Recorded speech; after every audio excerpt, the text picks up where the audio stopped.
Hello guys, আসসালামু আলাইকুম। আজকে আমরা চলে এসেছি নরসিংদী গোল্ডেন স্টার পার্কে। এখানে নাকি শীতের মৌসুমে অনেক রকমের ফুল পাওয়া যায়, তাই আমরা চলে আসলাম বিভিন্ন রকমের ফুল দেখতে। আজ আপনাদেরকে আমরা বিস্তারিত বলবো কিভাবে কি করতে হবে। তাই এখন আমরা চলে আসলাম টিকিট কাউন্টারে। এখান থেকে আমরা টিকিট নিলাম, 3 জনের জন্য 3টা টিকিট কিনে নিলাম। তারপর টিকিটটা আমরা হাতে নিয়ে আপনাদেরকে দেখালাম।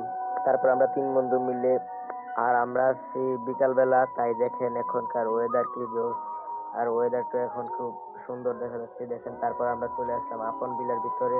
বিলের ভিতরে যাচ্ছি, দেখেন এখান থেকে বাহিরের ভিউ কত সুন্দর দেখাচ্ছে, দেখেন।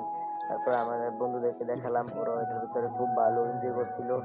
তারপর আমরা বাইরে গেলাম, বাইরে চলে আসলাম।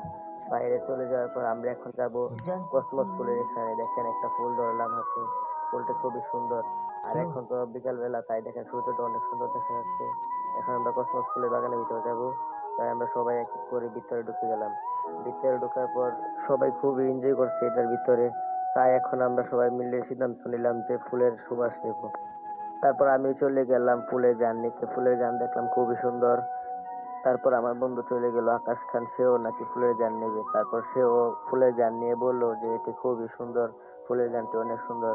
তারপর আমার বন্ধু চলে গেল মাহিন। মাহিনও বললো এটি ফুলের গান নাকি অনেক সুন্দর। তো এখানে আমার ব্লগটা শেষ করলাম। ভালো লাগলে লাইক, সাবস্ক্রাইব, শেয়ার করে দিবেন প্লিজ।